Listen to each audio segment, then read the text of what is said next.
Also herzlich willkommen zum heutigen Abend.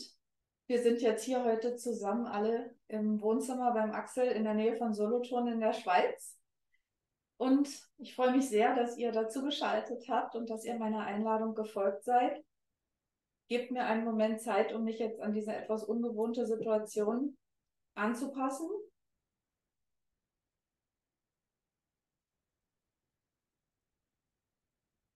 Ich bin Anja. Ich nehme an, die meisten von euch werden mich in irgendeiner Weise kennen oder ihr seid wahrscheinlich ja über den Newsletter-Verteiler oder über Telegram heute auf das aufmerksam geworden. Da ist noch jemand im Warteraum. Wir haben heute den 11.11.2023. Ich denke, viele von euch werden mit diesem Datum auch irgendetwas verbinden, in welcher Weise auch immer. Ich werde mich heute nicht speziell auf das Datum beziehen, sondern das, was ich vorhabe, hier mit euch zu teilen. Und die Präsentation, die ich vorbereitet habe, die ist von sehr allgemeiner und doch sehr spezieller Art. Damit meine ich, dass es unsere gesamte Zeit betrifft, unabhängig von einem speziellen Datum. Denn die Auftragsarbeit, der Auftragstitel lautet ja für heute, also der Vortragstitel Aufstieg ins neue Bewusstsein. Die Transformation der Erde. Und was ist damit gemeint, mit dieser Frequenzerhöhung und der dimensionalen Anhebung des Planeten auf eine höhere Ebene des Bewusstseins?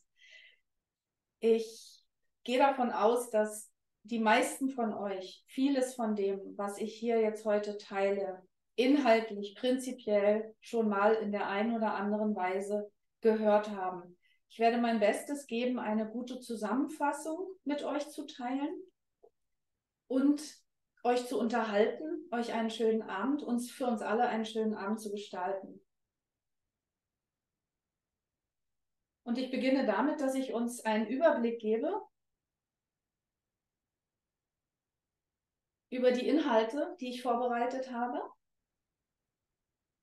Ich werde also als erstes einen kleinen Einblick nochmal geben, also eine Zusammenfassung der Geschichte unseres Sonnensystems und des Transformationsprozesses der Erde, in dem wir jetzt gerade alle drin sind. Und zwar aus venusischer Sicht, das heißt, so wie es von meiner Lehrerin von der Omnic übermittelt wurde. Die ganze Geschichte ist natürlich sehr umfassend und kann locker 1,5 bis 2 Stunden ausfüllen, wenn man sie erzählt. Ich werde einen Überblick geben. Ein weiteres Thema, das ich ansprechen möchte, sind die Zeitlinien und die Entwicklungsrichtungen. Damit meine ich der in aller Munde sich befindliche Zeitliniensplit und den Dimensionswechsel oder die Frequenzanhebung von dem drittdimensionalen Bewusstsein ins fünfdimensionale Bewusstsein.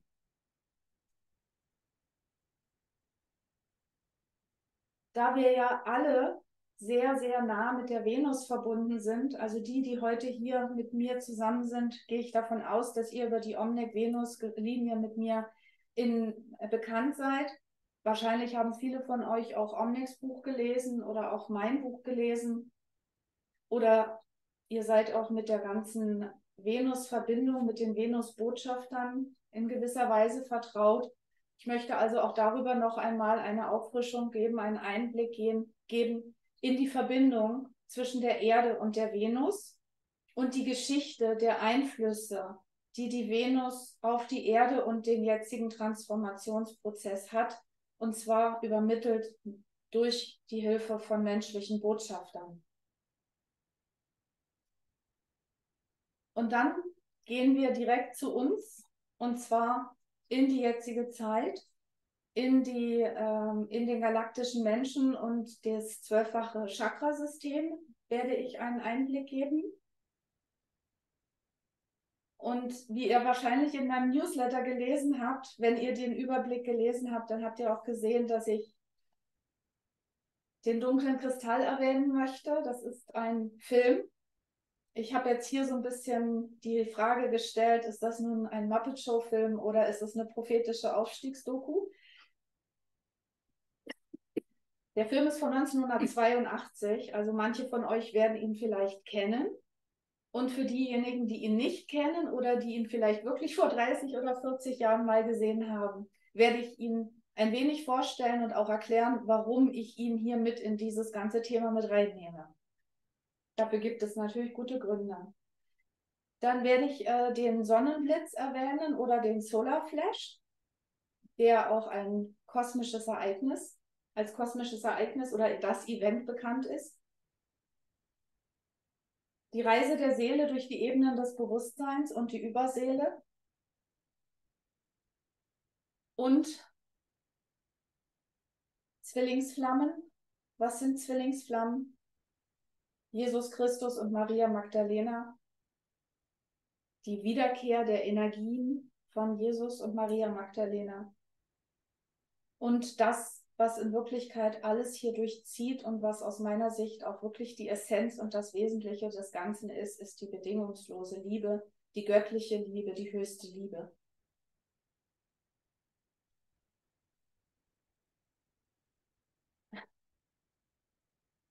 Eine kurze Geschichte unseres Sonnensystems und der Transformation der Erde.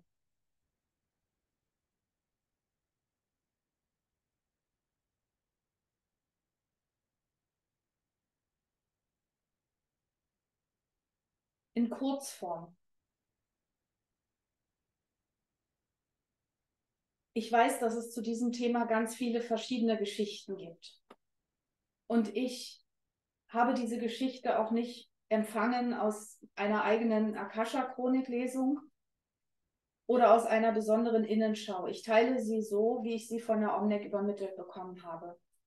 Und sie hat es immer so dargestellt, dass dieses Sonnensystem vor sehr, sehr langer Zeit, vor Milliarden von Jahren entstanden ist und dass nach und nach die Planeten entstanden sind und dass die älteren Planeten, auf die sie sich immer bezogen hat, Venus, Mars, Saturn und Jupiter sind. Und dass als diese Planeten bereit waren, Lebensformen zu beherbergen, von anderen Galaxien andere Rassen hierher kamen, weit entwickelte Rassen, die also der Raumfahrt und der höchsten Technologie und dem hohen spirituellen Wissen im Einklang waren damit, dass diese Rassen in unser Sonnensystem gekommen sind und diese alten Planeten besiedelt haben. Also die Venus wurde laut Omnek von der weißen Rasse besiedelt, der Saturn von der roten Rasse, der Jupiter von der schwarzen Rasse und der Mars von der gelben Rasse. Und die Erde sei zu diesem Zeitpunkt noch im Entstehungsprozess gewesen. Und die älteren Rassen und die Vorfahren, die bereits in unserem Sonnensystem gesiedelt haben, die haben die Entstehung der Erde beobachtet. Und als die Erde bereit war, mit Lebensformen gesät zu werden, besät zu werden, besiedelt zu werden, noch nicht mit menschlichen Lebensformen, sondern erstmal mit organischen Lebensformen, mit Mineralien, mit Kristallen, nach und nach mit pflanzlichem Leben und dann auch später mit tierischem Leben, dann seien diese älteren Rassen und auch andere von anderen Galaxien gekommen und hätten die Erde besiedelt. Aus der Erde ein Paradies gemacht. Denn die Erde hat die natürliche Qualität mitgebracht, der Fähigkeit, eine riesengroße Bandbreite, eine große Varietät, Vielfalt an Lebensformen zu beherbergen, als ein Juwel. Deswegen nennen wir sie auch das Juwel. Die Erde ist ein Paradies in ihrer Urform. Und sie war ursprünglich auch gemeint als Paradies, als wie eine lebendige Bibliothek in unserem Kosmos, in unserem Sonnensystem zu existieren. Wie ein Symbol von Leben. Und zwar, um alle möglichen Lebensformen in Harmonie zu beherbergen. Tierisches Leben, menschliches Leben, pflanzliches Leben und auch natürlich verschiedene andere Lebensformen. Nicht nur menschliches Leben, sondern es gibt ja auch noch viele andere Lebensformen. Und so war und ist meines Wissens nach die Erde ursprünglich gemeint. Und das ist, um das schon mal vorwegzunehmen, darum sind wir im Transformationsprozess der Erde im Moment drin, die Vorlage, in die wir uns sozusagen jetzt zurückentwickeln, beziehungsweise hinentwickeln. Zurück und hinentwickeln kannst du sehen, wie du willst. Die Vorlage der Erde, also so wie sie gemeint ist, in ihrer ursprünglichen Absicht, so soll sie jetzt wiederhergestellt werden. Und diese ganze Zwischenzeit zwischen der Entstehung und der Besiedelung der Erde und ihrer Existenz als Paradies und heute, diese ganze Zwischenzeit bedeutet, Axel, da ist noch jemand im Warteraum, dass die Erde auch als Planet und als Wesen, Gaia, Mutter Gaia, sich zur Verfügung gestellt hat. Du kannst es, halte dich nicht zu sehr an meinen Worten fest. Ich versuche zu übermitteln, dass die Erde ein Zuhause angeboten hat für alle möglichen Formen von Erfahrungen und auch für alle möglichen Arten des seelischen Reifens und des seelischen Alters. Und auch, um den Seelen die Erfahrung zu ermöglichen, durch getrenntes Bewusstsein zu gehen. Also sich von ihrem Schöpfer abzutrennen in ihrer Wahrnehmung, weil richtig abgetrennt ist eine Seele ja niemals, sonst kann sie nicht existieren. Doch zu der Seele komme ich ja später noch. Was ich sagen will, ist, dass die Erde sich als Wesen diesem Erfahrungsspektrum oder dieser drittdimensionalen Matrix, so wie wir sie ja auch nennen, diesem Spielfeld für alle möglichen Erfahrungen geöffnet hat und bereit war, uns zu erlauben, sozusagen hier uns auszutoben und in allen Variationen zu erfahren. Und diese Zeit ist eben genau die Zeit, die jetzt abgelaufen ist. Also die Zeit, in der die Erde als drittdimensionales Bewusstseinszuhause oder drittdimensionaler Bewusstseinsfrequenzraum den Seelen gestattet hat, hier alle möglichen, auch niederen und total düsteren und dunklen Erfahrungen zu machen, durchs total getrennte Bewusstsein zu gehen. Das ist jetzt der Zeitraum, der zu Ende geht, der auf einer gewissen Ebene sogar schon zu Ende ist. Und wir sind jetzt in dieser Übergangsphase ins höherdimensionale Bewusstsein, zusammen mit der Erde.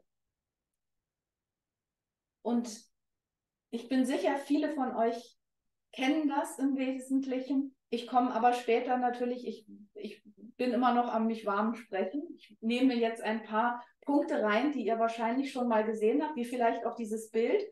Das hat auch schon viele Kreise gezogen. Ich habe es, glaube ich, aus Facebook rauskopiert mal und habe es dann auch hier mit deutschen Worten ergänzt. Ich glaube, ich habe es im Ursprünglichen auf Englisch gefunden. Es ist halt relativ anschaulich, weil du dir so, falls es dir noch nicht so hundertprozentig klar sein sollte oder bewusst sein sollte, auch nochmal reflektieren kannst, was mit diesem Unterschied gemeint ist. Also der Unterschied zwischen der 3D-Erde und der 5D-Erde oder dem drittdimensionalen Bewusstsein und dem fünfdimensionalen Bewusstsein. Du siehst hier sozusagen in diesem Vergleich, dass mit dritter Erde dieses getrennte Bewusstsein gemeint ist, ne? Oder auch die falsche Matrix, die Ignoranz, der Mangel, Leid, Krieg, Trennung. Also all das, was die Erde seit Tausenden und Tausenden von Jahren als Erfahrungsspektrum den Seelen hier erlaubt hat, durchzumachen und zu erfahren, das ist damit gemeint. Und wir alle kennen das. Wir kennen das aus persönlicher Erfahrung, wir kennen das aus den Medien, wir kennen das dass die ganze Erde unter Trennung und Leid und Krieg im Wesentlichen leidet, sozusagen. Das muss sie aber nicht und das wird sie auch auf die Dauer nicht mehr. Und dann haben wir eben die andere Richtung, in die wir jetzt gerade gehen und die auf einer gewissen Ebene auch bereits implementiert ist. Das ist die höherfrequente Erde oder das höherfrequente Bewusstsein. Das ist ja nicht erdspezifisch, sondern wir reden ja hier über Bewusstseinsfrequenzen, über Schwingungsfrequenzen oder über Bewusstseinsebenen. Und das höherdimensionale Bewusstsein mit der 5D-Erde, das ist praktisch damit Erwachen, Wissen, Fülle, Liebe, Frieden, Einheit gemeint. Ganz einfach gesagt, 3D ist getrenntes Bewusstsein und 5D ist Einheitsbewusstsein. Und das ist der Shift, in dem wir jetzt gerade drin sind. Eine noch spezifischere Darstellung haben wir hier in diesem Bild. Das werden auch einige von euch schon gesehen haben. Es ist natürlich hier ein bisschen hardcore dargestellt, ja, also diese Erde mit diese 3D-Erde in dieser totalen Verkrustung. Und ich möchte gerne dazu erwähnen, dass damit jetzt nicht die physische Erde gemeint ist, denn die physische Erde, die ist natürlich jetzt nicht so dunkel und so verkrustet. Damit ist wirklich der Frequenzbereich gemeint. Und der ist natürlich dunkel und verkrustet. Und wir haben hier, wenn du hier du kannst wahrscheinlich aus der Ferne vielleicht jetzt über die Übertragung auch nicht alles lesen. Ich lese es deswegen auch nochmal vor. Zum Bewusstmachen, was mit 3D-Erde gemeint ist oder was damit assoziiert wird, ja. Angstbasierte Handlungen. Wenn du kein Vertrauen ins Universum hast. Wenn du nur an Bedingungen geknüpfte Liebe kennst. Wenn du immer ein Ergebnis vor Augen hast, also immer zielorientiert bist. Es ist immer alles egal, was jemand macht, erwartet ein bestimmtes Ergebnis. Ja, wie zum Beispiel, wir verlieben uns, also müssen wir in spätestens 2 Jahren heiraten. Oder ich mache ein Geschäft auf, also muss ich erfolgreich sein. Diese bestimmte lineare Ergebniskontrolle ist damit gemeint. Und natürlich das Ego im Sinne von getrenntes Bewusstsein. Das Ego ist, so wie ich es definiere, so wie ich es verstehe, etwas, was uns im getrennten Bewusstsein zur Verfügung steht, was wir aber im höheren Bewusstsein überhaupt nicht mehr brauchen. Aus meiner Sicht ist Ego tatsächlich niederfrequent spezifisch und nicht im höheren Bewusstsein überhaupt existent. Es löst sich auf, jemand, der im Einheitsbewusstsein angekommen ist, der braucht kein Ego mehr und der hat auch keins mehr. Mangeldenken, es gibt zu wenig, alles ist zu wenig, ich bin arm, ich bin ein Opfer, Opferhaltung, fehlende Selbstliebe, äußere Autoritäten, also auch dieses andere auf ein Podest stellen. In der Religion waren es die Priester oder der Papst oder die Hierarchie im Sinne von jemand anderes ist mehr wert, jemand anderes ist besser, jemand anderes ist wichtiger oder ich schaue auf jemanden auf oder ein spiritueller Lehrer wird auf ein Podest gestellt. Das ist mit diesem Autoritätendenken gemeint. Hingegen im Einheitsbewusstsein sind alle auf Augenhöhe, auch wenn es dennoch eine Hierarchie gibt, im Sinne von jeder hat verschiedene Funktionen und Verantwortlichkeiten, gibt es trotzdem absolute Wertschätzung füreinander und Gleichwertigkeit auf Augenhöhe. Es ist also ein völlig anderer Umgang der Wesen und der Menschen miteinander. Axel, da ist wieder irgendwie. Ist das immer dieselbe Person? Nein, okay. Gerade reingekommen. So, und wenn wir jetzt also dieses getrennte Bewusstsein, dieses getrennte Denken, wenn wir diesen Shift machen, und ich werde auch bestmöglich erklären, was mit diesem Shift gemeint ist oder mit diesem Aufstieg gemeint ist, dazu komme ich später. Aber du bekommst ja so schon ein Gefühl dafür, ein noch besseres Gefühl, als du schon hast. Wenn wir also aus diesem getrennten Bewusstsein jetzt uns weiterentwickeln oder in die andere Frequenz des Einheitsbewusstseins schauen, dann empfinden wir uns als wertschätzend und dankbar. Wir haben ein Empfinden von Grenzenlosigkeit. Wir haben Geduld. Wir haben Fülle und Glückseligkeit in uns. Wir fühlen uns voll und reich und erfüllt. Und wir haben Zugang zu Glückseligkeit. Wir sind uns unseres wahren Seins als Seele bewusst und sind nicht mehr mit dem Ego identifiziert, sondern mit dem, was wir wirklich sind, nämlich Seele. Und als Seele bin ich im Einheitsbewusstsein. Ich bin in der göttlichen bedingungslosen Liebe. Ich bin mir bewusst, dass ich göttlich geliebt bin und ich liebe auf dieselbe Weise alles und alle, die existieren. Ich lebe aus meinem Herzen und nicht aus meinem Verstand. Ich lebe aus der Seele und nicht aus dem Ego. Das ist ein gravierender Unterschied. Du kehrst es sozusagen alles von oben nach unten oder von innen nach außen oder von außen nach innen. Die universelle Verbundenheit Du hast Vertrauen ins Universum, du hast Vertrauen tief in dich selbst und du hast Vertrauen in das Universum und in die göttliche Führung. Und du bist auf dem Weg in die spirituelle Meisterschaft.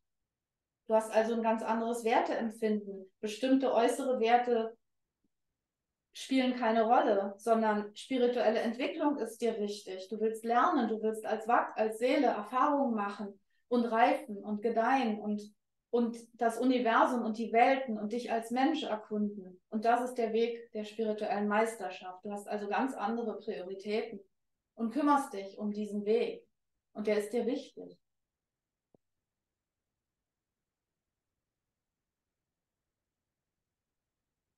Die, die nächste Folie, die ich zeige, das ist ein Bild, das ich selbst gemacht habe. Ich bin jetzt gerade, das ist sehr hell, ne? Dadurch bin ich jetzt total im Dunkeln, aber ist egal, du hörst mich ja. Diejenigen von euch, die mein Buch haben, ich habe es auch hier, Venus und ich. Ist ganz dunkel. Wieso ist denn das jetzt? Da ist es jetzt, genau, Venus und ich. Also da habe ich, für dieses Buch habe ich diese Illustration erstellt, ja. Und dafür habe ich auch bestimmte Gründe gehabt. Und die Quelle, ich werde sie hier auch nennen, also inhaltlich ist diese Illustration sehr eng verbunden mit einem Video, was ich von Robin Kaiser mehrmals geschaut habe, in der Tat, und auch mir dazu Notizen gemacht habe und das mich sehr inspiriert hat. Und zwar heißt dieses Video Der Aufbau der Matrix. Und außerdem ist es inspiriert von dieser Zwei-Zeitlinien-Geschichte, die ja auch seit über einem Jahr oder noch länger in der spirituellen Szene eine große Reichweite gefunden hat, ja. So nach dem Motto, wir sind auf welcher Zeitlinie bin ich und welche Zeitlinien gibt es und was hat es mit diesem Zeitliniensplit auf sich? Das wollte ich hier also grafisch darstellen. Und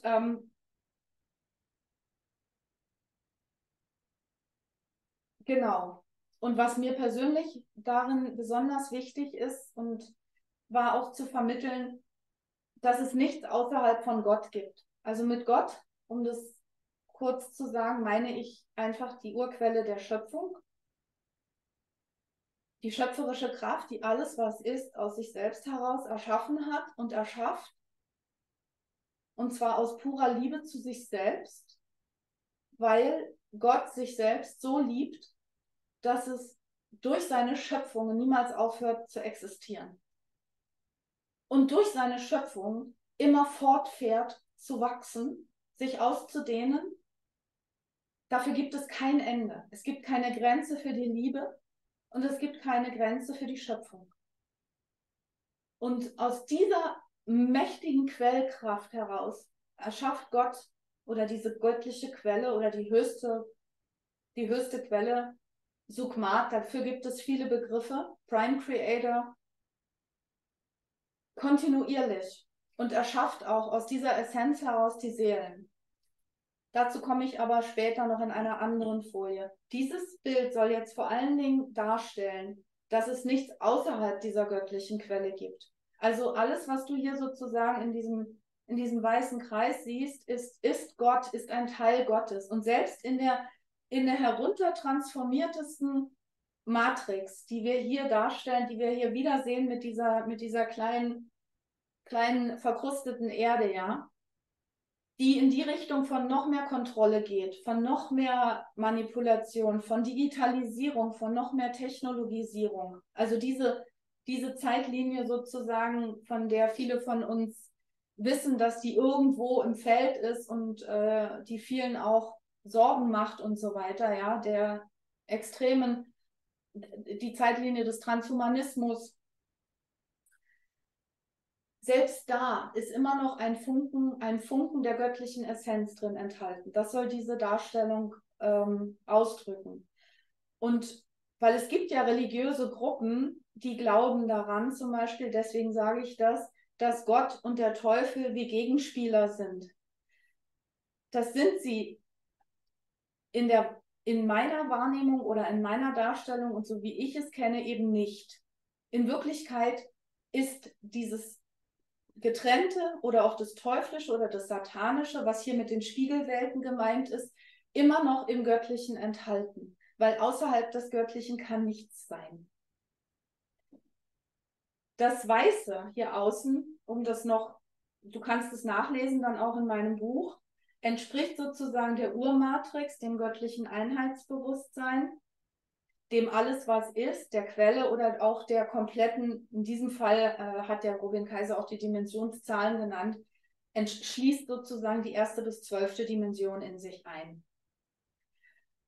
Und die farbigen Felder dann im Inneren, das sind die Spiegelwelten. Das heißt praktisch, damit Gott sich aus sich selbst heraus erfahren kann oder über seine Spiegelung sich erfahren kann, erschafft es sozusagen die Spiegelwelten. Und das sind die Welten, die Dimensionen hier 1 bis 6, die ich hier als rosa beziehungsweise lila oder blau dargestellt habe. Und es wird immer weiter gespiegelt und immer weiter immer weiter runtergebrochen.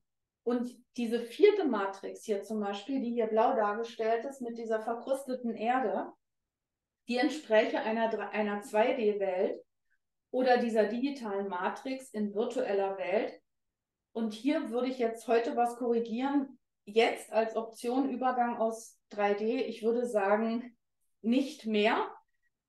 Wir können das löschen, denn für mich und auch für euch lade ich euch jetzt ein, wir fokussieren uns auf die höhere Welt. Wir brauchen uns um die nicht mehr zu kümmern, denn die ist in einer gewissen Weise, aus einer bestimmten Sichtweise schon Vergangenheit.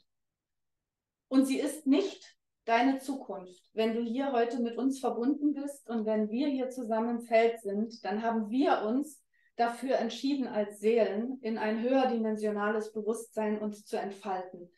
Und was meine Aufgabe ist oder was unser gemeinsames Feld sozusagen mit verankert, ist genau diese Ausrichtung. Die brauchen wir nur zu stabilisieren. Wir brauchen sie nur für uns bewusst machen und uns klar entscheiden und unsere Schöpferkraft wieder in Anspruch nehmen. Uns die Krone wieder aufsetzen sozusagen, das ist das Göttliche, und unser Herz wieder öffnen.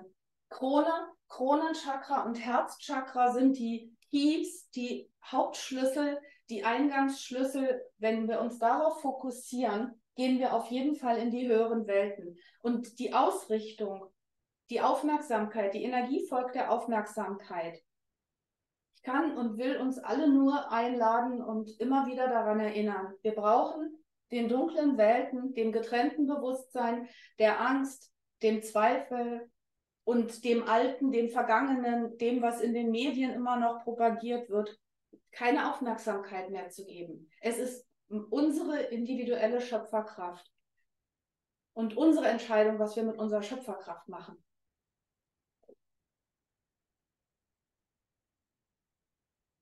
Ich gehe zum nächsten Bild weiter. Denn jetzt wird es venusisch.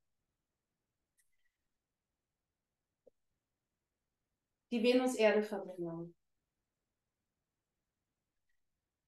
Als Schwesterplanet der Erde unterstützt die Venus den inneren Aufstieg des Menschen durch ihre harmonische Strahlung, die sie kontinuierlich zur Erde und in die Herzen der Menschen sendet. Das ist ein Zitat von Dr. Raymond Keller. Der Historiker der Venusier, der 2022 in Deutschland war, mit dem habe ich Vorträge gemacht, die sind auf dem YouTube-Kanal und der kommt nächstes Jahr auch wieder. Die Venus-Erde-Verbindung ist eine lange Geschichte. Ich habe sie eingangs schon erwähnt. Die Venus ist zum einen jetzt natürlich rein astronomisch der nächste Planet zur Erde. Und in der Geschichte des Universums, in der Geschichte unseres Sonnensystems, ist sie eine der älteren Planeten, die einst von der Venus, von der weißen Rasse besiedelt worden ist. Und deswegen sind viele Menschen auf der Erde, die heute hier inkarniert sind, sehr, sehr eng mit der Venus verbunden und fühlen Verbindungen dahin, fühlen Erinnerungen und fühlen diese Anbindung und diese ganzen venusischen Kontakte, die oder auch manche ja auch in Channelings, die Omnek, auf die ich später noch zu sprechen komme, die channelt ja nicht. Die sind einfach in den letzten 100 Jahren immer mehr geworden. weil die Venus gewissermaßen der Erde und den Erdlingen Nachhilfe leistet bei ihrem eigenen Entwicklungs- und Transformations- und Aufstiegsprozess, weil die Venus vor langer Zeit schon mal durch einen ähnlichen Prozess durchgegangen ist. Das heißt, die Venusier kennen sich aus. Die wissen, was hier passiert, und die sind über unsere Vergangenheit und über die Liebe mit uns verbunden und über die Herzen. Und zwar in einer sehr, sehr reinen Form. Omnek hat immer gesagt, dass die Venusier als Volk in sich immer einheitlich mit der höchsten Gottheit verbunden geblieben sind. Dass sie also unter sich als Volk nie in die Zwietracht oder in die Kriege gegangen sind. Und dass es ihre Aufgabe ist, die Reinheit der göttlichen Lehren zu bewahren und weiterzugeben.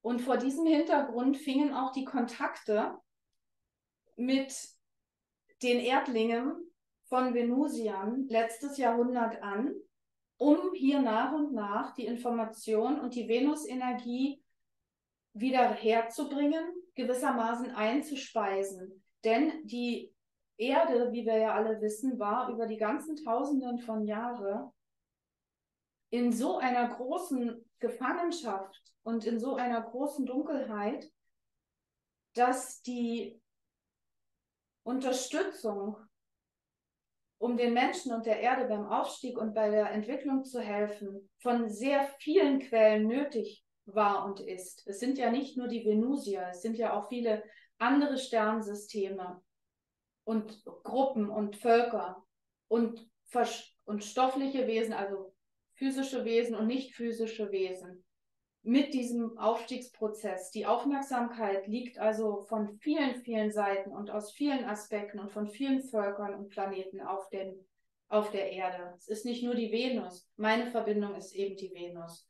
Aber es ist nicht die einzige Quelle. Und vor allen Dingen sind natürlich auch viele Venus-Kontakte tatsächlich hier einfach in den letzten Jahrzehnten passiert. Und viele von euch werden sicherlich hier diesen Mann kennen. Das ist George Adamski. Das war in den 50er Jahren, dass er von einem Venusier besucht wurde. Das ist in der Mojave-Wüste hier in Kalifornien. Diese grafische Darstellung hat mal jemand gemacht, und das ist eins von diesen typischen Adamski-UFOs mit diesen 3 Kondensatoren, diese Kugeln darunter.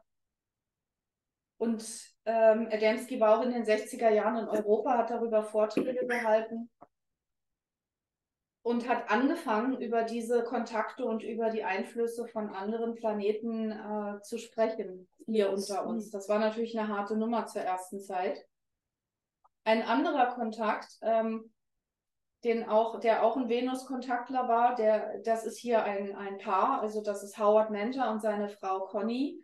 Die sind ein natürliches Paar, ja, so wie sie auch bezeichnet werden, also ein Natural Couple. Die Geschichte ist auch in Büchern niedergeschrieben, aus dem Weltraum zu euch. Auch er war ein Venus-Kontaktler und wurde schon als kleiner Junge, das sieht man hier also auf dieser grafischen Darstellung, von einer Venusierin besucht. Und später dann eben, wenn ich mich richtig erinnere, ist seine Frau die Schwester von ihr. Ich kann mich jetzt aber auch täuschen. Auf alle Fälle wurde diese Verbindung schon sehr früh in seiner Jugend schon hergestellt. Und er hatte dann auch immer wieder Kontakte. Und später ist er auch mit seiner späteren Frau, mit der Connie, tatsächlich zusammengekommen. Und sie haben dann zusammengewirkt. Das ist auch in den 50er, 60er Jahren gewesen. Und die gute Omnek Onek, eine Frau von der Venus, in ihrer Geschichte meines Wissens nach einzigartig. Sie ist eben 1955 mit einem Raumschiff in Begleitung ihres Onkels auf die Erde gebracht worden, um hier als Botschafterin zu wirken und vor allen Dingen aber auch um unter uns zu sein und Informationen zu sammeln, was die Probleme sind der Menschen. Denn sie mussten herausfinden, wie können sie wirklich helfen. Denn ein Wesen, was im höheren Bewusstsein verankert ist, kann nicht, ohne selbst unter uns zu sein, so ohne weiteres nachvollziehen, wo es wirklich klemmt und knarzt. Und deswegen unter anderem auch haben sie die Omneck hier hergebracht als Kind, damit sie hier aufwächst und damit sie auch Bericht erstatten kann, damit sie auch mitteilen konnte und damit sie besser herausfinden konnten, wie können wir wirklich helfen. Von Auge zu Auge und nicht von oben herunter. Das ist ja genau das mit den Autoritäten. Deswegen sind sie auch nie öffentlich bisher aufgetaucht oder haben öffentlich sind nicht auf irgendwelchen großen Plätzen gelandet, also nicht wie im Film, kennt ihr ja den Film, ne, aus den 50er Jahren, der Tag, an dem die Erde stillstand, der ist ja mit Keanu Reeves nochmal verfilmt worden. Es war ja dann schon ein relativ offener Kontakt, dass sie versucht haben, mit der Regierung Kontakt aufzunehmen. Das ist alles wirklich passiert, aber nicht so öffentlich. Es ist wirklich im Hintergrund passiert. Die Kontakte sind passiert, auch mit Regierungen. Doch sie sind da nicht durchgedrungen, denn die Regierungen sind ja eben manipuliert und kontrolliert von den sogenannten negativen Einflüssen und Kräften und hatten kein Interesse an spiritueller Entwicklung und an Fortschrittlichkeit. Und deswegen mussten sie andere Wege finden, die Venus-Information, also nicht nur die Venus, sondern die göttliche Information, die Erinnerung an unser wahres Selbst, an Seele und so weiter, über die kleinen Kontakte der Menschen untereinander hier reinzubringen. Und da wurde dann eben auch die Omneck hier als Kind 1955 gebracht.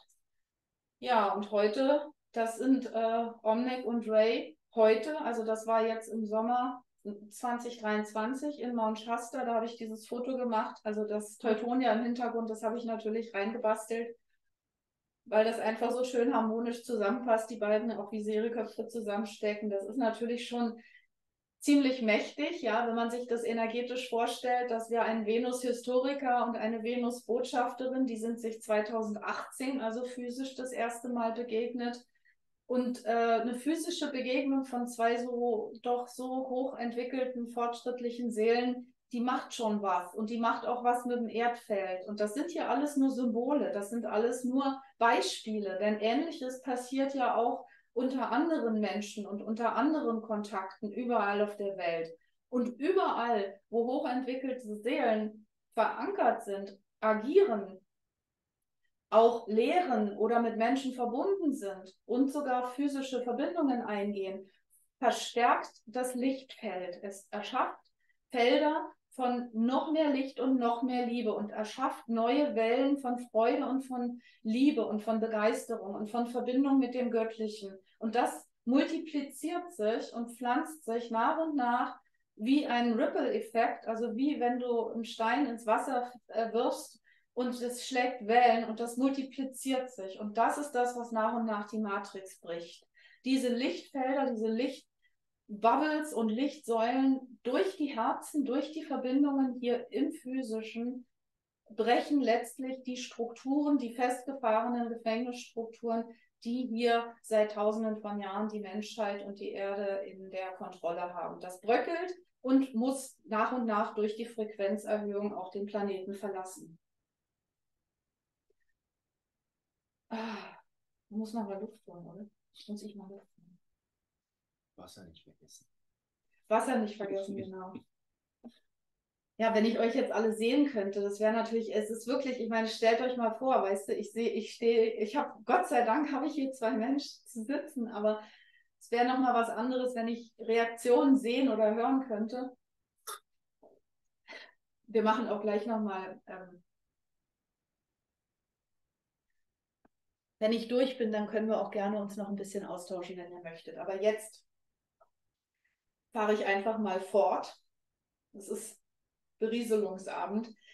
Das ist auch ein Foto, was in Mount Shasta 2023 entstanden ist von Ray und Omnic mit mir, also die Venus-Crew sozusagen, wenn du so willst, ja. Eine der Venus-Crew, aber wir sind halt sehr miteinander verbunden. Das ist die Omnic 1998 und ich, wie es mit uns anfing physisch, da war unsere physische Verbindung halt erstmalig. Wie man sieht, waren wir da auch wirklich in einem sehr harmonischen Feld miteinander. Das sind wir auch heute noch. Und das ist jetzt im Sommer 23 entstanden, also nach 25 Jahren. Eine große Reise, die wir da miteinander gemacht haben und die wir weitermachen.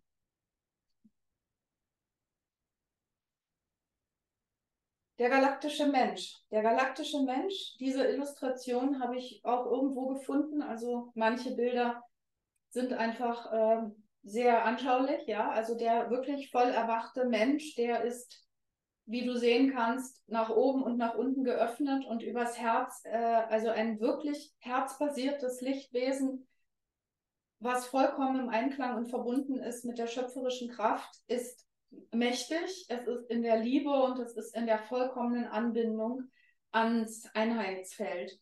Denn, naja, wir haben es eigentlich alles schon auch in der Bibel gehört oder von Jesus gehört, oder?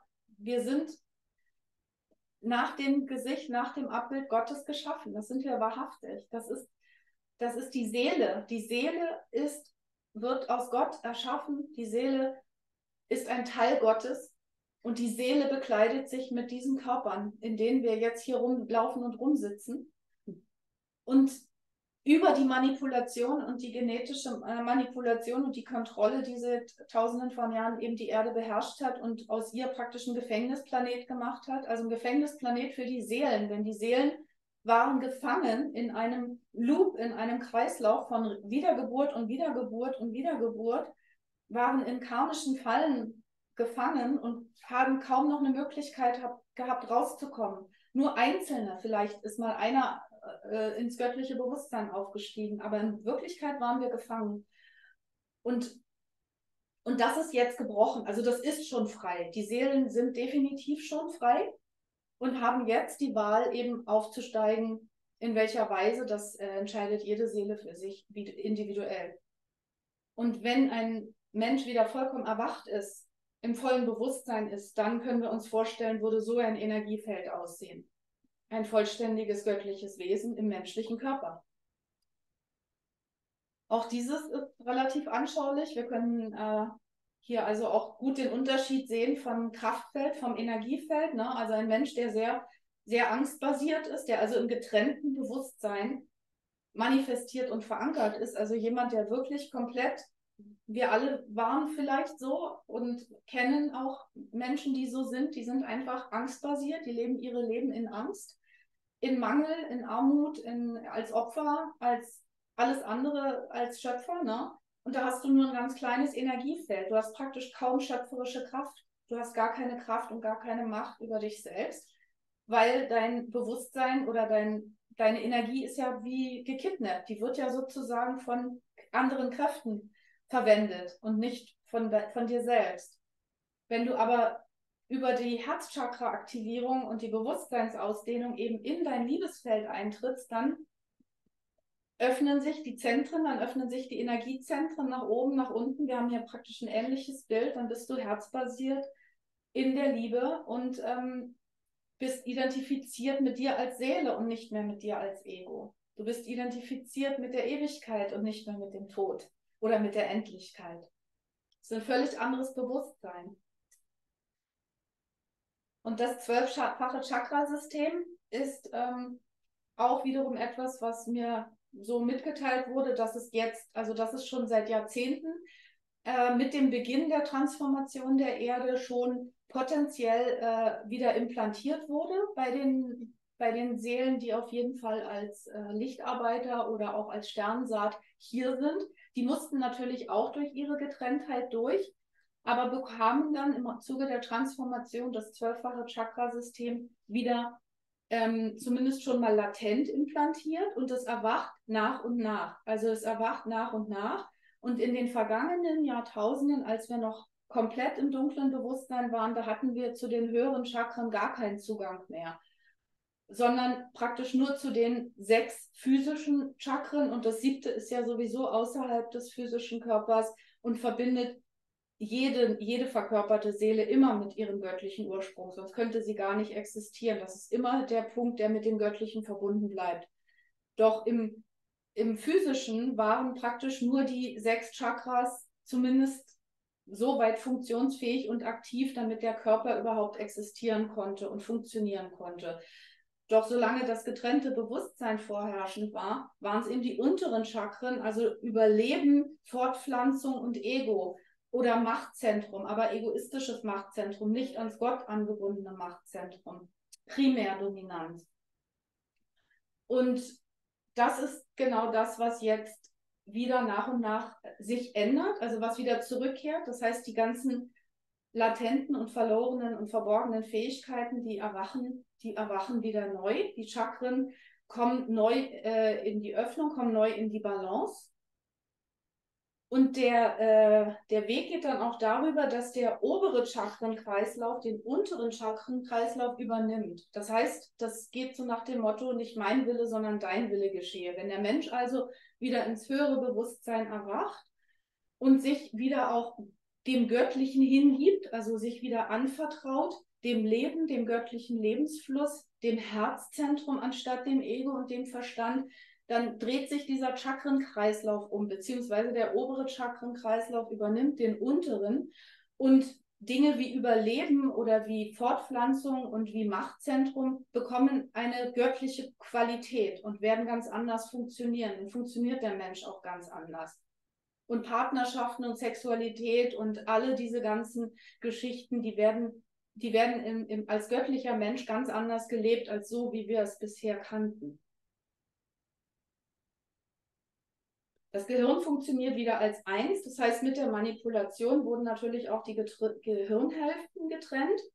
Omnix hat es immer so erklärt, dass die genetische Manipulation, die an den Menschen vor langer Zeit vorgenommen worden ist, dass die dazu geführt hat, dass die Gehirnhälften getrennt wurden und dass nur die Gehirnhälfte praktisch aktiv, also das ist sehr symbolisch gemeint, das darfst du nicht so wörtlich nehmen, aber dass die Gehirnhälfte intakt geblieben ist, wo ich auch die Verbindung mit den unteren Chakren sehe, die einfach fürs physische Überleben notwendig waren, aber keine Anbindung ans Göttliche. Kein Bewusstsein von mir als Seele, keine Erinnerung von mir als göttliches Wesen. Und durch die Reaktivierung des höheren Chakrensystems und die Erinnerung an die latenten Fähigkeiten kommen auch diese Gehirnhälften wieder in Balance. Das heißt, dass die logische Hälfte und die intuitive Gehirnhälfte, die synchronisieren sich. Und dadurch kommt natürlich dann auch das dritte Auge, also die Zirbeldrüse und das Scheitelzentrum, was mit dem göttlichen Strom verbunden ist, wieder in Ausrichtung und wieder in Öffnung.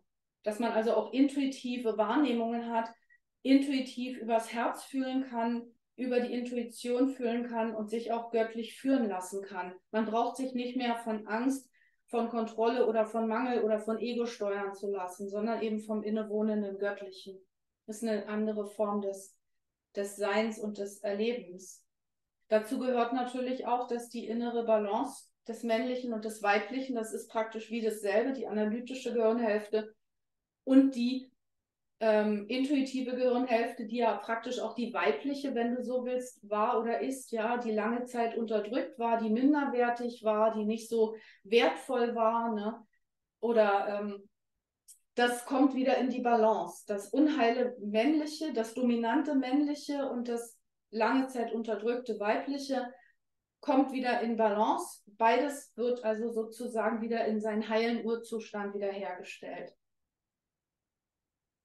Und damit einher geht dann auch die Balance physisch, spirituell oder auch wissenschaftlich, spirituell. Diese ganzen Bereiche, die so lange Zeit so getrennt waren, die finden wieder zusammen in ihre Balance, was den Menschen einfach zu einem göttlichen und sehr mächtigen Wesen zurückführt.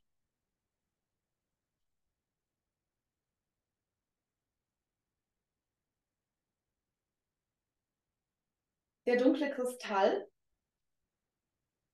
ist für mich, ich weiß nicht, wer sonst noch über den dunklen Kristall überhaupt spricht, aber ich denke, ich habe wahrscheinlich eine intensive Verbindung damit, weil er mich einfach an etwas erinnert, und zwar an den Fall des Bewusstseins in der Zeit von Atlantis. Ich habe diese Rückerinnerung gehabt.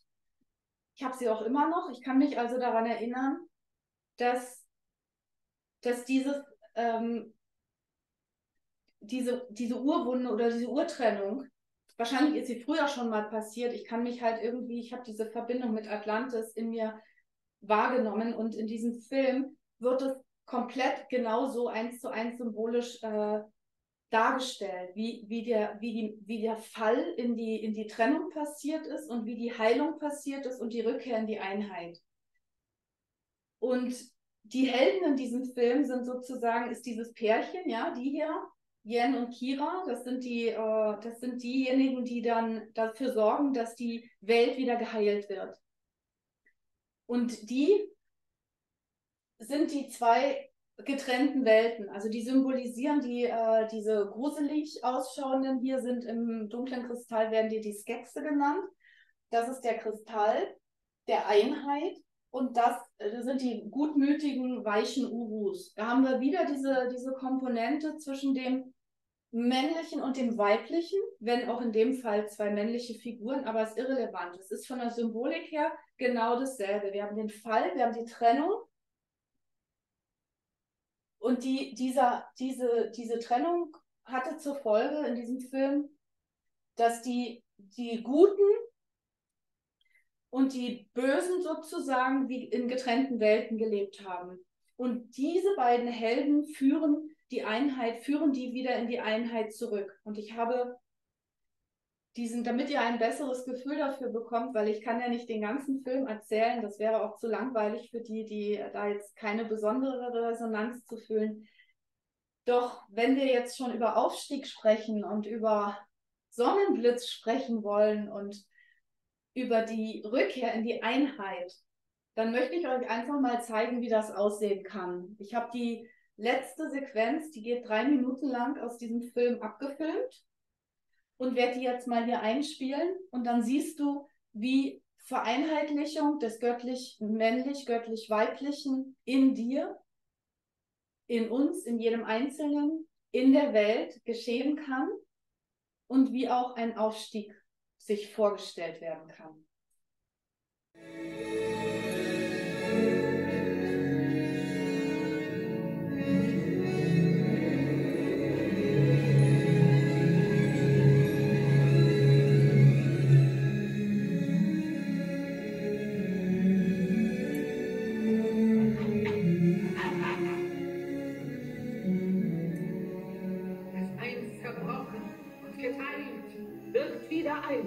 Und unsere Welt alsbald geheilt.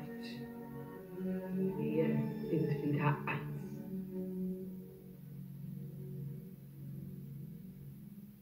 Die Prophezeiung hat sich erfüllt. Wir sind wieder eins.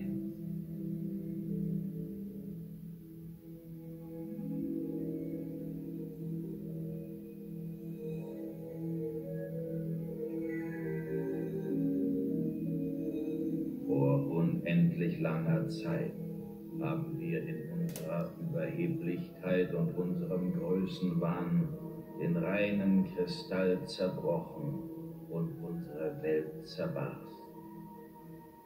Mit eurem Mut und eurer Opferbereitschaft habt ihr unsere zerbrochene Welt wieder geeint und die wahre Kraft des Kristalls wiederhergestellt. Halte sie fest. Sie ist ein Teil von mir. Wie wir alle ein Teil voneinander sind.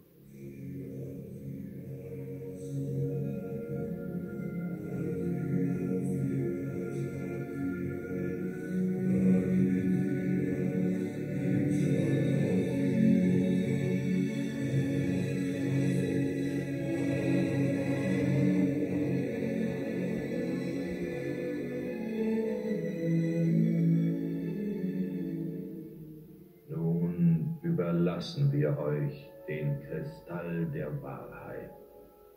In seinem Licht baut euch eure Welt.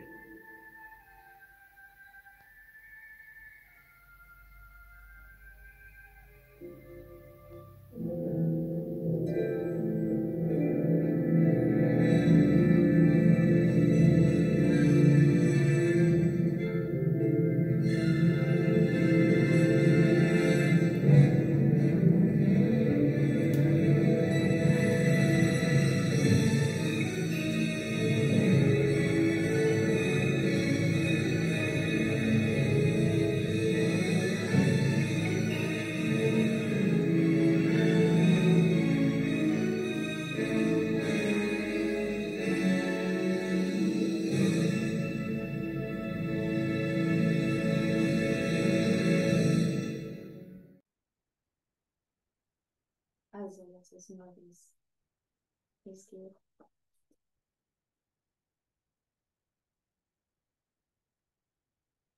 Der dunkle Kristall in Erinnerungen an die Zukunft.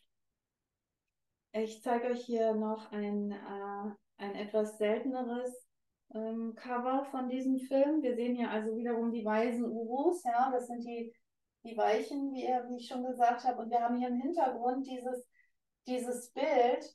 Und guck mal, da ist einfach diese Ähnlichkeit, ja, also für mich diese Resonanz. Denn die Gelflinge kommen in dem Film auch an diese alten Steintafeln und an die Prophezeiungen ran und werden dadurch sich gewahr, was also ihre Aufgabe ist. Sie verstehen, dass sie den Kristall heilen müssen und sie verstehen die ganze Geschichte der Spaltung und dass die 3 Sonnen, also diese Sonnen in diesem Fall, was wir gesehen haben, ansatzweise, dass die in eine große Konjunktion gehen, was in unserer Welt, wenn man so will, auch ja, vielleicht ein bisschen romantisch oder kindisch betrachtet. Das kannst du sehen, wie du möchtest. Ich sehe da einfach meine Parallelen, dass das wie wieder Einheit, die auch mit einem kosmischen Ereignis zusammenhängt, dass das also wie innen so außen, wie oben so unten, dass das zusammengehört. Und auch in diesem Film werden die sozusagen über Steintafeln und über Symbole und über symbolische Sprachen sich ihrer Aufgabe und des Weges und der Prophezeiung bewusst. Und genauso ist es auch in meinem Leben passiert. Ich bin im Jahr 2000 mit diesem Diskus von Festos in Berührung gekommen, also vor fast 24 Jahren mittlerweile. Es steht auch in meinem Buch. Ich habe da extra, der kommt da öfter drin vor. Und es gibt auch ein Kapitel über den Diskus von Festos. Und er ist auch ein Symbolträger. Und er ist auf seine Weise einzigartig. Und er enthält für mich auch Codes, die mich erinnert haben an Atlantis, an mein wahres Wesen als Seele, an die Zeit der Spaltung und auch an die Zeit der Heilung und der Einheit. Der Diskus von Festos besteht in Wirklichkeit aus also der hat 2 Seiten. Das ist hier die Vorderseite, beziehungsweise ich sehe sie als Vorderseite, er hat noch eine Rückseite. Ich habe ihn jetzt nicht, aber du kannst ihn nachschlagen, er ist auf meiner Homepage drauf, er ist im Buch drauf. Also wenn du dich damit in irgendeiner Weise in Resonanz fühlst, dann spricht er zu dir in deiner Sprache. Für mich ist der Diskus nicht mit herkömmlichen Methoden entzifferbar, weil er aus meiner Sicht multidimensional ist, denn er ist ein Informationsträger. Er ist ein universeller Informationsträger, der von einem Wesen erschaffen worden ist, das noch im Höherbewussten, im Einheitsbewusstsein gewesen ist. Und für mich erzählt er die Geschichte der Wiedereinheitlichung. Also er erzählt eigentlich die gesamte Geschichte. Aber jeder liest darin, was für ihn in Resonanz ist. Und deswegen, ein Bild reicht. Ich bin durch ihn aktiviert worden über mein 3. Auge, als ich ihn einfach nur wochenlang als Poster gesehen habe. Und auf einmal kam aus dem Zentrum ein Lichtstrahl und ist in mein 3. Auge gegangen und hat mein 3. Auge geöffnet. Und von dem Zeitpunkt an habe ich multidimensionale Zusammenhänge erfasst. Hat ein paar Jahrzehnte gebraucht, um das so einigermaßen zu verarbeiten. Den wie erwähnten Sonnenblitz, darüber habe ich habe die als Empfehlung hier schon mit draufgeschrieben. Wenn dich das Thema interessiert, da gibt es sehr, sehr, sehr viele Quellen, auch auf YouTube drüber und in Facebook und so noch und nöcher. Es sprechen ganz viele Menschen über den Solarflash, das Event, den Sonnenblitz. Und auch wissenschaftlich, also Dieter Bröers beschreibt das auch sehr wissenschaftlich, was damit gemeint ist. Carrie Kay spricht darüber wissenschaftlich in Kombination mit Spiritualität. Dieter Bröers eigentlich auch, der macht auch die Kombination. Ich habe hier einfach nur 2 Bilder ausgewählt. Du kannst selbst für dich fühlen, denn aus meiner Sicht gibt es dafür keinen bestimmten Termin. Es ist ein Ereignis, das in der Zeitlosigkeit ja sowieso schon stattgefunden hat. Wer also damit in Resonanz ist, der ist bereits in diesem Feld des geöffneten Bewusstseins und der Anbindung wieder ans Göttliche. Das ist also, vielleicht ist es ein Ereignis, ja, aber wer weiß, wer wann damit in Resonanz ist. Also insofern hat es für mich auch eine Komponente, die nicht auf einen Termin festzulegen ist. Ich habe ja versucht, schon über den Film ein bisschen darzustellen, was ich damit meine, symbolisch, dass es im Grunde genommen wie innen so außen, also dass es auch mit dem galaktischen Zentrum, mit der Sonne und dem Aufstieg der Erde und den Herzen und dem erwachten Herzzentrum, dass das alles miteinander zusammenhängt. Dass uns also sozusagen von allen möglichen Ecken und Enden, dass wir bombardiert werden, förmlich von innen und von außen, auf allen Ebenen, mit den entsprechenden Frequenzen, um aus dem drittdimensionalen Bewusstsein herauszuschiften und in das Einheitsbewusstsein als Seele zurückzukehren. Und da gibt es eben x Varianten, unzählige Lehrer, unzählige Informationsquellen. Und jeder darf für sich das entscheiden, was für ihn das Stimmige ist und seinen Weg finden, der für ihn in Resonanz ist. Die Reise der Seelen durch die Ebenen des Bewusstseins. Es ist eine Wiederholung von dem, was ich schon gesagt habe, nur mit einer anderen Darstellung. Das basiert, dieses Bild habe ich mal gemacht, also die Grafik, der Hintergrund ist gemalt von Iris Merlino, das Mandala. Und diese Grafik habe ich mal gestaltet, um diese Reise der Seele ein bisschen anschaulich zu machen. Es ist auch in all unseren Büchern erklärt, von Omnic und von mir. Es dient wiederum nur der konzeptionellen Veranschaulichung, was Gott ist und wie die Reise der Seele vonstatten geht in die niederen Frequenzebenen. Und mit nieder ist natürlich keine Bewertung gemeint, sondern die dichte Frequenz ist mit nieder gemeint. Also die physische Ebene wird hier dargestellt durch diesen grünen Kreis. Damit ist also die dichtere Frequenz gemeint. Und die göttliche Ebene ist hier oben das klare Weiß. Klar, das ist einfach das All-Eins-Sein oder die Urquelle des Schöpferischen. Und wir können uns das so vorstellen, dass Gott aus sich selbst heraus die Seelen erschafft. Die Seelen werden natürlich in Wahrheit in Gruppen erschaffen, nicht einfach nur so einzeln. Doch dieses ist auch wiederum etwas zur Veranschaulichung, um sich selbst darin zu erkennen oder um sich selbst bewusst zu machen, wie wir als Menschen oder wie wir als Seelen auch aufgebaut sind und was wir für Reisen durch die Ebenen des Bewusstseins machen. Und in dieser Darstellung haben wir hier, ich habe hier so ein Urei, das ist für mich wie wir auch im dunklen Kristall in der Endsequenz gesehen haben, also ein einheitliches Lichtwesen. Ein Feld, eine Seele. Und diese Seele ist in Einheit. Die enthält sozusagen männliche und weibliche Frequenzen. Die ist verschmolzen, das ist eins. Doch um sich dann in den niederen Ebenen zu erfahren, geht sie in immer niedere Frequenzen rein und bekleidet sich mit verschiedenen Körpern. Wir haben hier also eine gewisse Trennlinie, ja, du hast hier die Seelenebene, das ist die gelbe Ebene, und dann hast du hier diese goldene Ebene und da das ist wie der Spiegel, das ist der Spiegel, wo die niederen Welten dann beginnen.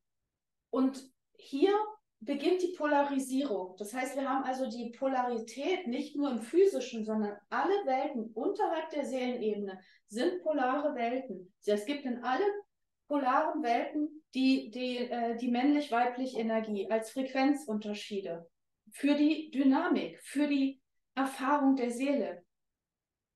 Und wir haben hier so eine Darstellung, also das ist die Reise der Seele, diese Spirale, ja, die wandert sozusagen hier runter und das ist eine Darstellung des Ureis mit dem männlich-weiblichen, also wenn du so willst, die Zwillingsflammen, Uridee. Das männliche und das weibliche Pendant, das göttlich-männliche und das göttlich-weibliche. Und sie können sich entscheiden, auch im Physischen in zwei Verkörperungen zu gehen. Das ist eine Seele, die in zwei Verkörperungen ist. Das ist aus meiner Sicht eine Zwillingsflamme, dieselbe Seele in zwei Verkörperungen. Hier habe ich noch andere Darstellungen der Zwillingsflamme. Du siehst also, was für unglaublich wundervolle Künstler da wirklich diese Darstellungen gemacht haben. Und da kannst du studieren, weißt du, das ist für mich Cosmic Education. Wenn man wirklich anfängt, diese ganze Symbolik da mal einzutauchen, da eröffnen sich dir Welten. Du hast hier sozusagen wiederum die Zwillingsflammen dargestellt. Wir haben hier blau und rot, ja, wir haben männlich, weiblich. Hier ist das Hexagramm in der Mitte, die Krone, das steht wieder fürs Göttliche. Wir haben hier die ganzen Sternzeichen abgebildet oder dieses hier, das ist wie das Yin und Yang, ne? Das ist männlich, weiblich in einem. Und das ist natürlich so, dass immer auch das Männliche etwas vom Weiblichen enthält und umgekehrt. Es ist immer eine vollständige Seele, also auch eine verkörperte Zwillingsseele ist eine einheitliche Seele. Das versteht der Verstand nicht. Und wir haben hier noch das genaue Feuer, Wasser, ne? Also da ist, was da alles drin ist. Und hier kannst du sozusagen auch die Planetenpolaritäten drin erkennen, ja, in dieser männlich-weiblich Polarität. Da kannst du dir vorstellen, das ist wie die Sonne, das ist der Mars, das ist die männliche Komponente. Wir haben hier wieder den Hexagramm, dazwischen ist der Kelch, der heilige Gral, der Herz, das Herzgefäß. Denn die Verbindung geht über die Liebe, die Verbindung, die Einheit, die wirklich ins höhere Bewusstsein geht immer übers Herz. Und das ist wie Venus oder Mond, ne? Die weibliche Komponente. Es ist eine andere Darstellung wiederum der Zwillingsflammen. Das habe ich auch in meinem Buch drin, mit freundlicher Erlaubnis von Summit Lighthouse. Das ist eine ziemlich ältere Grafik, basiert auch auf den Studien und auf den Lehren von Elizabeth Clare Prophet. Da gibt es auch ein Buch drüber von ihr, über Zwillingsflammen und Seelenpartner. Und das ist im Prinzip wieder dasselbe in Grün. Was wir hier halt nur noch zusätzlich haben, ist dieser Farbkreis im Hintergrund, der steht für den Kausalkörper. Also die Zwillingsflammen sind sozusagen in der Seele eins und in den unteren Welten ab kausal, mental, physisch und Körper haben sie unterschiedliche Körper.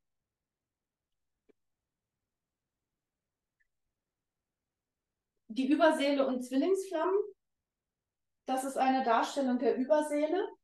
Du kannst dir also vorstellen, dass die Seele verschiedene Inkarnationen macht. Alles gleichzeitig, alles nacheinander, alles parallel. In der Seele gibt es keine Zeit. Die Zeit ist rein menschengemacht. Ein menschengemachtes Konzept, das wir hier brauchen, um im Linearen zu funktionieren. Und deswegen sind auch alle Arten von Prophezeiungen oder spezielle Zeitangaben nie wirklich seelenrelevant. Denn in der Seele gibt es die Ewigkeit. Die Seele ist immer nur die Ewigkeit. Und deswegen ist der Schlüssel ins Seelenbewusstsein und der Eintrittsschlüssel ist immer das Jetzt. Das versteht der Verstand nicht, weil der Verstand hört im Jetzt auf zu existieren. Das Ego hört im Jetzt auf zu existieren. Denn im Jetzt herrscht die Seele. Das ist nur die Seele. Und hier haben wir wieder dieses Bild, ne? Also das kann man sich so vorstellen, dass alle Inkarnationen, das sind vielleicht einzelne Inkarnationen, wie die Zwillingsflammen, ist halt eine Doppelinkarnation derselben Seele im selben Körper.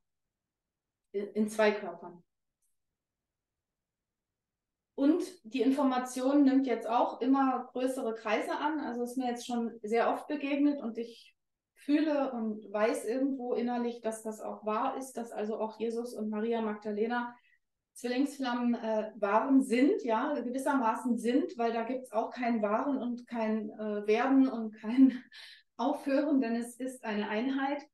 Und das sind hier zwei Darstellungen, die ich gefunden habe, die jetzt auch diese schöne Harmonie zeigen zwischen den beiden. Und so wie es mir mitgeteilt wurde oder so wie ich sehe, gibt es eben diese Wiederkehr jetzt auch über ganz viele Inkarnationen. Also es gibt nicht eine Wiederkehr von Jesus und eine Wiederkehr von Maria Magdalena, sondern es sind Seelenaspekte oder Energien der Wiederkehr des göttlich-männlichen und des göttlich-weiblichen, das sich jetzt über ganz, ganz viele Menschen, erwachende Menschen weltweit inkarniert hat oder auch jetzt aktiviert, weil es ist ja im Grunde genommen die Uressenz des göttlich-männlichen und des göttlich-weiblichen, das jetzt wieder in die Vereinigung findet. Und deswegen gibt es auch mehr und mehr Begegnungen. Und wir können uns hier vorstellen, die sind jetzt zwar ein bisschen weiblich dargestellt, aber du kannst dir vorstellen als androgyne Wesen, androgyne Lichtwesen, das sind die Menschen, die Seelen, die wirklich das männlich-weibliche in sich wieder in die Balance gebracht haben, die wieder voll im Herzen erwacht sind, wieder ins Einheitsbewusstsein angeschlossen sind, ans Göttliche angeschlossen sind, mit all den Aspekten, die wir genannt haben, im 5D-Bewusstsein sozusagen, im höherdimensionalen Bewusstsein wieder in sich erwacht sind, und die brechen dann die Matrix oder haben sie schon gewissermaßen gebrochen. Denn das sind die Lichtkräfte, die einfach die Seelen befreien. Denn es ist nicht möglich, in Gefangenschaft zu bleiben, wenn das Licht wieder präsent ist. Dann ein Mensch, der bewusst ist und der wach ist, der ist nicht manipulierbar. Der ist nicht mehr kontrollierbar. Der entscheidet selbst. Und der ist in seine Schöpferkraft erwacht und erschafft wieder die Welt. Und damit schließt sich der Kreis, erschafft die Erde, macht die Erde wieder zu dem Paradies, so wie sie gemeint war und so wie sie sein soll. Noch ein bisschen Werbung in Eigensache, das ist für mich Cosmic Education, das sind also bisher die Bücher, die bei mir herausgekommen sind, beziehungsweise in den nächsten Wochen rauskommen. Also Venus und ich ist mein Buch, Aufsteigende Venus von Dr. Raymond Keller und mir.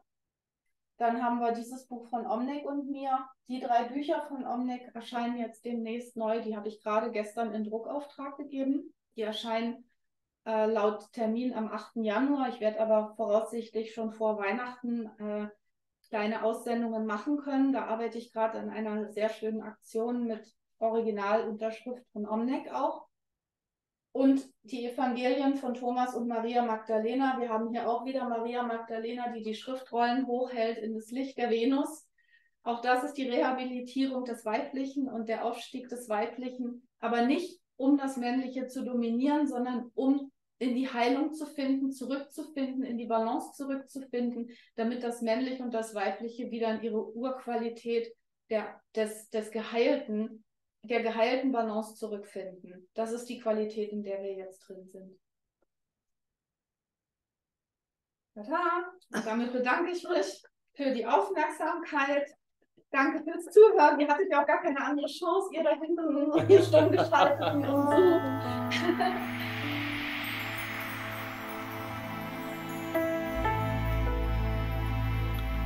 Love of Twin Souls.